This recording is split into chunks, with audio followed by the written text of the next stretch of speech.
ایک دفعہ ایک غریب آدمی اپنے ملک کے بادشاہ کے دربار میں کھڑا تھا اور اس نے نہایت عجیب و غریب فرمائش کرتے ہوئے کہا، بادشاہ سلامت، میں نے آدھے سے زیادہ زندگی گزار دی ہے، مگر میں نے آج تک اپنی زندگی میں 1,00,000 روپے نہیں دیکھے۔ بڑی حسرت رہی کہ میں بھی تو دیکھوں کہ یہ 1,00,000 روپیہ کتنا ہوتا ہے۔ حضور، میں 1,00,000 روپے کا ڈھیر دیکھنے کی خواہش رکھتا ہوں، کیا آپ میری یہ تمنا پوری کر سکتے ہیں؟ بادشاہ اس معصوم انسان کی خواہش سن کر مسکرایا اور اس نے خزانے کے داروغہ کو حکم دیا کہ اس کے دربار میں 1,00,000 روپے کا ڈھیر لگا دیا جائے۔ چونکہ وہ ایک نرم دل اور عادل بادشاہ تھا، اس لیے اس غریب انسان کی خواہش پوری کرنا اپنا فرض سمجھا اور حکم جاری کر دیا۔ کچھ ہی دیر بعد وہاں 1,00,000 روپے کا ڈھیر پڑا تھا۔ وہ غریب شخص کافی دیر جی بھر کر اس ڈھیر کو دیکھتا رہا اور پھر اس نے بڑی حسرت سے کہا، میرے بادشاہ، آپ نے میری خواہش پوری کر دی، اللہ آپ کو سلامت رکھے اور آپ کو یوں ہی خوش و خرم رکھے۔ یہ کہنے کے بعد واپس جانے لگا۔ بادشاہ نے جب اس شخص کو واپس جاتے دیکھا تو شفقت سے کہا، یہ کہاں جا رہے ہو؟ میں دیکھ رہا ہوں کہ تم خالی ہاتھ واپس جا رہے ہو، جو کہ بہت زیادتی کی بات ہے۔ جاتے جاتے اپنا یہ روپیہ بھی لیتے جاؤ۔ وہ غریب شخص یہ سن کر حیران رہ گیا، اسے اپنے کانوں پر یقین نہیں آ رہا تھا اور وہ وہی بت بنا کھڑا رہا۔ پھر درباریوں سے کہنے لگا، میں نے جو سنا ہے وہ سچ ہے یا پھر میرا وہم ہے؟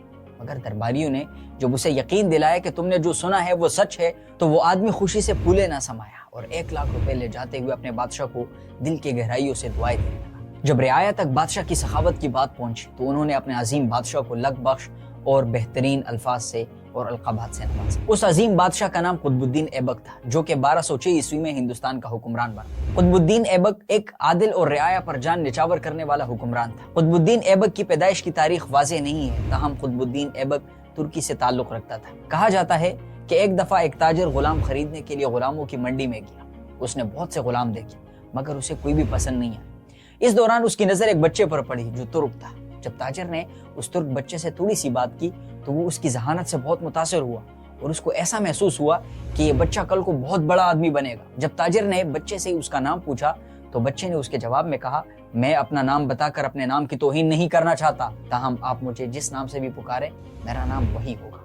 تاجر کو بچے کی یہ بات بہت اچھی لگی اور اس نے بچے کو خرید لیا۔ اس کے بعد تاجر نے اس بچے کی پرورش بہت اچھے طریقے سے کی اور اس کی تعلیم کی طرف خصوصی توجہ دی۔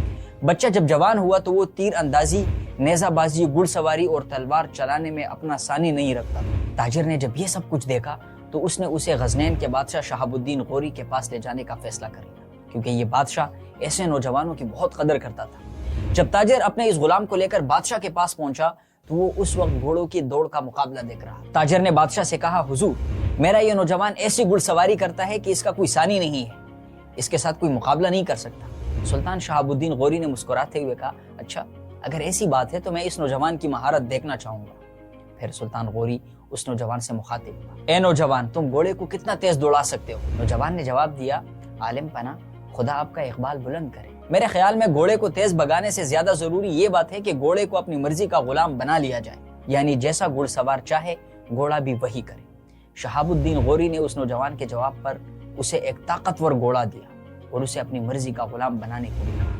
وہ نوجوان بادشاہ کی اجازت ملتے ہی لپک کر گھوڑے پر سوار ہو گیا اور اسے چلاتے ہوئے دور تک لے گیا۔ پھر کچھ دیر بعد جس رفتار سے وہ گھوڑے کو لے کر گیا تھا اسی رفتار سے واپس لے کر آیا۔ سلطان غوری اور وہاں پر موجود لوگوں کا ہجوم یہ دیکھ کر دنگ رہ گیا کہ گھوڑے کے قدم واپس آتے ہوئے انہی نشانوں پر پڑ رہے تھے جن قدموں پر وہ چل کر گیا تھا، اور وہ نشان بن گئے تھے۔ سلطان غوری نے جب یہ سب کچھ دیکھا تو اس نے سوچا کہ یہ شخص عام انسان نہیں ہے، کیونکہ جو آدمی جانور کو اپنی مرضی کا غلام بنا سکتا ہے اس کے لیے انسان پر قابو پانا مشکل نہیں ہوگا۔ یہی سوچ کر اس نے فوراً اس غلام کو تاجر سے خرید لیا۔ یہی غلام بعد میں اپنی رحمدلی، ذہانت اور بہادری کی وجہ سے ہندوستان کا عظیم بادشاہ بنا اور قطب الدین ایبک کے نام سے مشہور ہوا۔ سلطان شہاب الدین غوری کی وفات کے بعد سرداروں نے متفقہ طور پر قطب الدین ایبک کو ہندوستان کا بادشاہ مان لیا۔ سلطان قطب الدین ایبک کے تخت پر بیٹھنے کے بعد تمام رعایا اپنے اس سلطان کے طفیل چین کی نیند سوتی تھی۔ سلطان قطب الدین ایبک نے قرآن بھی حفظ کر رکھا تھا۔ وہ ایک ذہین شخص تھا جس کا مظاہرہ اس نے بہت سے موقعوں پر کیا۔ سلطان قطب الدین ایبک ایک روز اپنے قلعے کا معائنہ کر رہا تھا کہ اس کی نظر حاکم قلعہ پر پڑی۔ سلطان کو بہت عجیب لگا کیونکہ قلعے کا حاکم بہت موٹا تھا۔ سلطان قطب الدین ایبک نے اس سے شفقت سے پوچھا، تمہیں ملازمت میں کوئی تکلیف یا پریشانی تو نہیں ہے؟ اس پر آدمی نے جواب دیا، بادشاہ سلامت، مجھے کوئی تکلیف یا پریشانی نہیں ہے، کیونکہ آپ کی وجہ سے سب سپاہی میرا حکم مانتے ہیں اور میں مزے سے سوتا ہوں اور جی بھر کر کھانا کھاتا ہوں۔ اس کے بعد سلطان قطب الدین ایبک نے کہا، خوب، یہ تو خوشی کی بات ہے